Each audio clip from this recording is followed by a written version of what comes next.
खबर गांधीनगर से, अमित शाह जीत गए हैं। इस वक्त की बड़ी खबर गांधीनगर गुजरात लोकसभा सीट से, गुजरात के गांधीनगर लोकसभा सीट से अमित शाह चुनाव जीत गए हैं। और ये अभी अभी मिल रही ताजा जानकारी के अनुसार भारतीय जनता पार्टी के कद्दावर नेता रणनीतिकार अमित शाह ने जीत दर्ज कर ली है और एनडीए के एक बड़े नेता की अब जीत हो चुकी है। गांधीनगर लोकसभा सीट जो भारतीय जनता पार्टी की सेफ सीट मानी जाती है, सेफेस्ट सीट मानी जाती है, और अमित शाह की जीत से यहां पर ईवीएम से चुनाव जीतने के सिलसिले में जीत का खाता खुल गया भारतीय जनता पार्टी और एनडीए के लिए। और अमित शाह की जीत के साथ ही गुजरात की 2 सीटों पर बीजेपी ने जीत हासिल कर ली। एक पहले से ही सूरत, जिसके बारे में हम जिक्र भी कर रहे थे, और दूसरी सीट ये गांधीनगर की, जहां से अमित शाह ने जीत हासिल की है। अमित शाह के सामने जो प्रत्याशी कांग्रेस की थी वो थी सोनल रमन भाई पटेल, लेकिन वो नहीं जीत सकी और अमित शाह ने बम्पर वोटों से जीत हासिल की है। ये बड़ी खबर इस वक्त की, जहां 400 पार का सबसे ज्यादा नारा बुलंद करने वाले अमित शाह पूरे देश में ही नजर आए। घोरमोड़े साहब एक रिएक्शन लेना चाहेंगे। अमित शाह चुनाव जीत गए हैं, एक बार फिर से बड़ी भूमिका में नजर आएंगे केंद्र सरकार में। देखिए, निश्चित तौर पे, और केवल यही चुनाव नहीं, इसके पहले भी उनका जो ट्रैक रिकॉर्ड रहा है पूरे गुजरात के अंदर में, हम 26 की 26 सीटें जीतते रहे हैं और उसमें विशेष रूप से भूमिका माननीय अमित शाह जी की और माननीय नरेंद्र मोदी जी की रहती रही है। जब से हम केंद्र के अंदर में हैं, चाहे हम पहला चुनाव का जिक्र कर लें 2014 और 2014 के तमाम रणनीति, भारतीय जनता पार्टी के तमाम दिग्गज नेता, उत्तर प्रदेश के तमाम दिग्गज नेता और विशेष रूप से माननीय अमित शाह जी की भूमिका और राष्ट्रीय अध्यक्ष रहते हुए जिस प्रकार से हम सभी कार्यकर्ताओं का उन्होंने मार्गदर्शन किया, मुझको लगता है कि उसी का परिणाम है जो लगातार हम, ये तीसरा चुनाव है और पूरे आत्मविश्वास के साथ हमने ये चुनाव लड़ा है और एक प्रकार से तीसरे बार सरकार बनाने की दिशा में जो ट्रेंड भी दिखा रहा है और इतिहास रचने की दिशा में भारतीय जनता पार्टी आगे बढ़ रही है। तो एक दिशा और दशा को तय करते हुए आगे बढ़ने का एक मोटिवेशन के साथ अमित शाह जी ने हम सभी को बहुत कुछ दिया है और जो परिणाम निकल करके आ रहे हैं, जिस प्रकार से पहला रुझान भारतीय जनता पार्टी के जीत का अमित शाह जी के रूप में आ रहा है, तो मैं समझता हूं कि अब यहां से ये सिलसिला प्रारंभ हो जाएगा और जो ट्रेंड दिख रहा है उससे भी हम आगे बढ़ते हुए निश्चित तौर पर पूर्ण बहुमत के साथ सरकार बनाते हुए जो हमारा लक्ष्य है, कांग्रेस एक बड़ी खबर इस बीच आ रही है। नीतीश कुमार और टीडीपी से, तेलुगु देशम पार्टी से कांग्रेस बात करेगी। इस बीच बिहार से लेकर साउथ की अगर बात करें आंध्रा तक, तो खलबली मच गई है और अब कांग्रेस जो है वो नीतीश कुमार और टीडीपी से बात, बिल्कुल नीतीश, सूत्रों के हवाले से जानकारी है अंशिका अभी ये, और कोई स्पष्ट नहीं है, लेकिन सूत्रों के हवाले से मिल रही जानकारी के बारे में भी अगर बात करें, नीतीश कुमार जो अभी ठीक चुनाव से पहले ये प्रणेता है INDIA के, और ये उसके बाद अब जिस तरह की चर्चा चल रही है, वीरेंद्र जी, मुझे लगता है कि इस बारे में भी बात करना लाजिमी हो जाता है। नीतीश कुमार जिन्हें कई तरह की संज्ञा दी जा रही, मैं भी वो यहां पर देने की बिल्कुल भी मैं नहीं कोशिश करूंगा, लेकिन टीडीपी जो साउथ में लीड कर रही है और नीतीश कुमार जो अभी इस वक्त बिहार में अच्छी मजबूत स्थिति में दिखाई दे रहे हैं और बीजेपी के साथ वो चले गए, INDIA के प्रणेता वो रहे और एन मौके पर उन्होंने फिर उसका साथ छोड़ दिया। और अब बात करेंगी कांग्रेस के बड़े नेता, सूत्रों से मिल रही है जानकारी, कुछ बड़ा बदलाव देख सकते हैं क्या चौधरी साहब?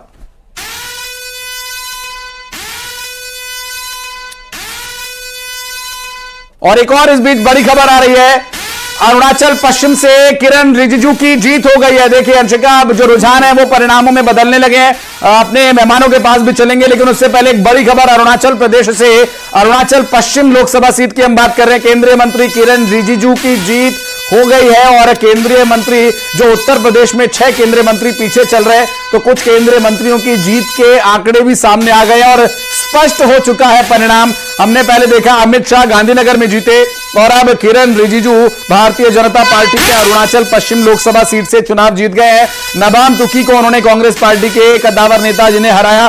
किरण रिजिजू एक बार फिर से चुनाव जीतकर संसद भेज दिया है जनता जनार्दन ने उन्हें, और यहां एक अच्छा खासा अंतर 97,644 वोटों का किरण रिजिजू के पक्ष में गया है और उन्हें 97,000 वोटों से जीत का यह अंतर दिखाई दे रहा है। 97,644 से एक बड़ा अंतर रहेगा अंशिका।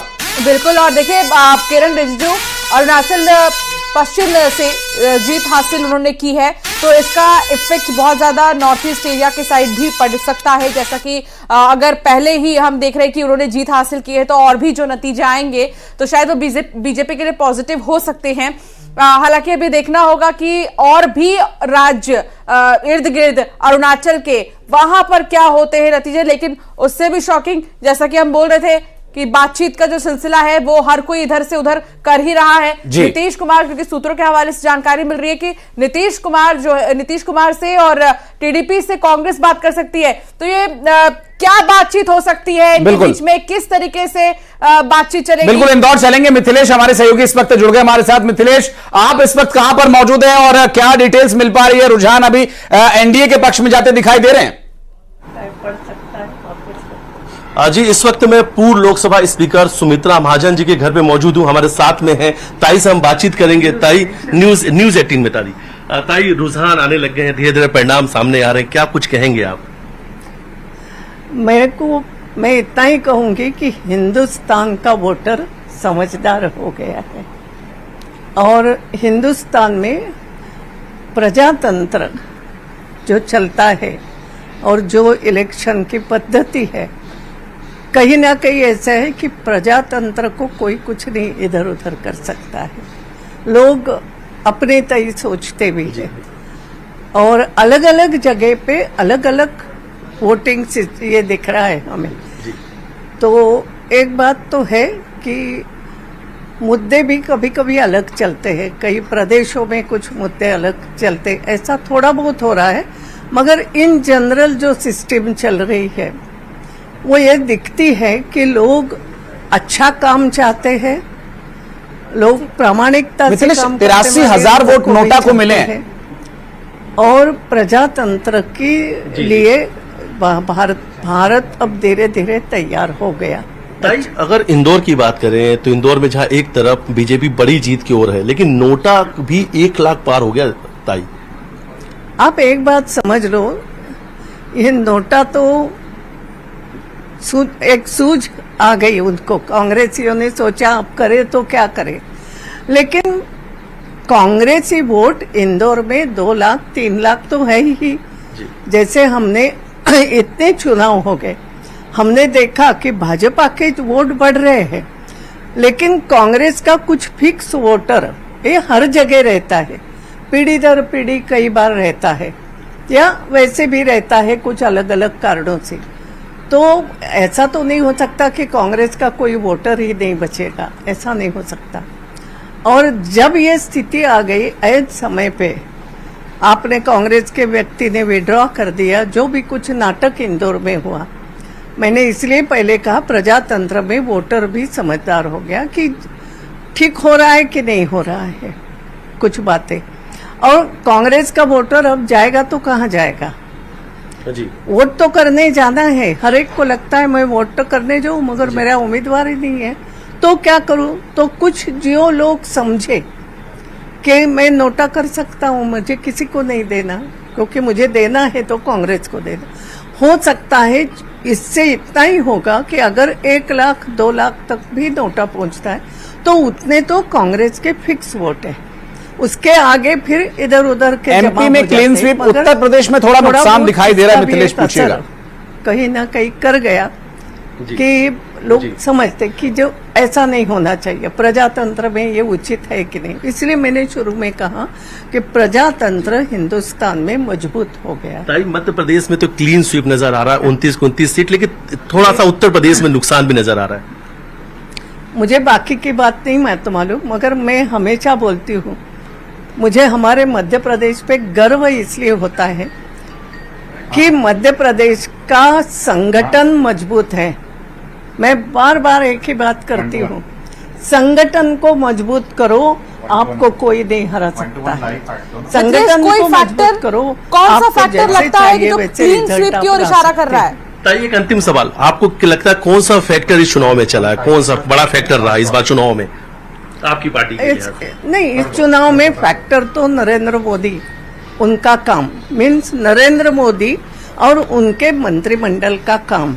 राम मंदिर भी और बड़ी खबर त्रिपुरा से, बीजेपी के विप्लव कुमार देव जीत गए हैं। जयपुर से बीजेपी की मंजू शर्मा जीती। अंशिका देखिए, अब ये जो रुझान थे वो अब परिणामों में बदलने लगे हैं। त्रिपुरा ईस्ट की हम बात करें, जयपुर से अगर बात करें तो सभी जगह अब बीजेपी के कैंडिडेट की जीत का जो अंतर है वो क्लियर होने लगा है। जो आंकड़ा था वो लॉक हो चुका है। त्रिपुरा से बीजेपी के विप्लव कुमार देव जीत गए हैं। जयपुर से मंजू शर्मा की जीत की जानकारी मिल रही है। इस वक्त की बड़ी खबर, त्रिपुरा ईस्ट से बीजेपी की कीर्ति देवी जीती हैं। तो बीजेपी के जो बढ़त वाले नेता थे, अब मुझे लग रहा है वो रुझान जो थे अंशिका परिणामों में बदलना शुरू हो गए हैं। बिल्कुल, और हालांकि हम अब भी देख रहे हैं कि रुझानों में चाहे त्रिपुरा हो, चाहे वो गुजरात हो, चाहे कहीं से भी किसी भी तरीके के नतीजे आ रहे हो और बीजेपी के लिए पॉजिटिव क्यों ना हो, लेकिन रुझान जो है वो 300 तक पहुंच जाए तब शायद बीजेपी के नेता सांस में सांस लेंगे, क्योंकि अभी 300 से भी नीचे चल रहे हैं। रुझानों में सीट्स लगभग 291 के करीब करीब चल रही हैं। इसके अलावा कांग्रेस की अगर हम बात करें तो कांग्रेस के लिए भी रुझानों की अगर बात करें तो पॉजिटिव है। ये 231 सीटें कांग्रेस की हो जाती हुई नजर आ रही हैं। तो पहले ये 300 टच कर जाए तो ये माने कि भारतीय जनता पार्टी के लिए ये पॉजिटिव होगा। हालांकि अभी विपक्षियों के लिए तो ये रुझान काफी सही चल रही हैं। मध्य प्रदेश और छत्तीसगढ़ की बात करें तो छत्तीसगढ़ में जो रिएक्शंस भी आ रहे हैं नेताओं के, उनका तो कहना था कि हाँ 9 से 10 सीटें कहीं नहीं गई हैं, बीजेपी इन पर तो जीतती ही जीतती, और ऐसा ही कुछ रुझानों में भी नजर आ रहे हैं। एक सीट जो है वो छत्तीसगढ़ की कांग्रेस के लिए जाती हुई नजर आ रही है। सतीश एलिया साहब हमारे साथ जुड़ गए। सतीश जी, बहुत स्वागत है न्यूज 18 मध्य प्रदेश छत्तीसगढ़ पर। जो रुझान थे वो अब परिणामों में बदलना शुरू हो गए हैं। कई बड़े कैंडिडेट्स की जीत के रिजल्ट क्लियर हो चुके हैं, लेकिन अभी आप कैसे देखते हैं रुझान और जो क्लियर हुए परिणाम है, उन्हें क्या पहली प्रतिक्रिया इस पर रहेगी आपकी? देखिए, जो मतदान का प्रतिशत कम हुआ था हर चरण में, उसका असर हम साफ तौर पर देख रहे हैं कि भारतीय जनता पार्टी की जो प्रचंड उम्मीदें थी उसको मतदान के प्रतिशत ने किस तरह प्रभावित किया है, किस तरह से कम किया है। और ये जो कांग्रेस के साथ की जो पार्टियां हैं, जो एक इंडी अलायंस जो बना था वो पूरी तरह से बहुत मुकम्मल नहीं बन पाया था, लेकिन इसके बावजूद उसकी तरफ जो रुझान दिख रहे हैं, कांग्रेस की इंडिविजुअल सीट देखें रुझान में हम, और उससे जुड़े हुए जो दल हैं इंडी अलायंस से, उनके अगर हम रुझान देखें तो एग्जिट पोल से भिन्न दिख रही है स्थिति। और मुझे लगता है ये मतदान का प्रतिशत भी असर है कम प्रतिशत होने का, और जो वोट शिफ्टिंग जो होती है एक दल के दूसरे दल को, पहले कई बार ये प्रयोग फेल रहे हैं, खासकर उत्तर प्रदेश में बसपा का और कांग्रेस का वोट एक दूसरे को शिफ्ट नहीं हुआ था जब उन्होंने गठबंधन किया था, या सपा और बसपा का नहीं हुआ था। हाँ। लेकिन इस बार लगता है कि वो कांग्रेस और सपा का जो गठबंधन है, या आम आदमी पार्टी का दिल्ली में या और कहीं, वो शिफ्टिंग इस बार मतदाता ने उसको बहुत, उनके गठबंधन को, उनके जो लाइक माइंडेड जो मतदाता हैं उन्होंने उसको पॉजिटिवली लिया है। ठीक है। और मैं इसको इस तरह से भी देखता हूं कि ये लोकतंत्र के लिए बहुत अच्छा है। एक मजबूत विपक्ष जरूर चाहिए देश को। हाँ।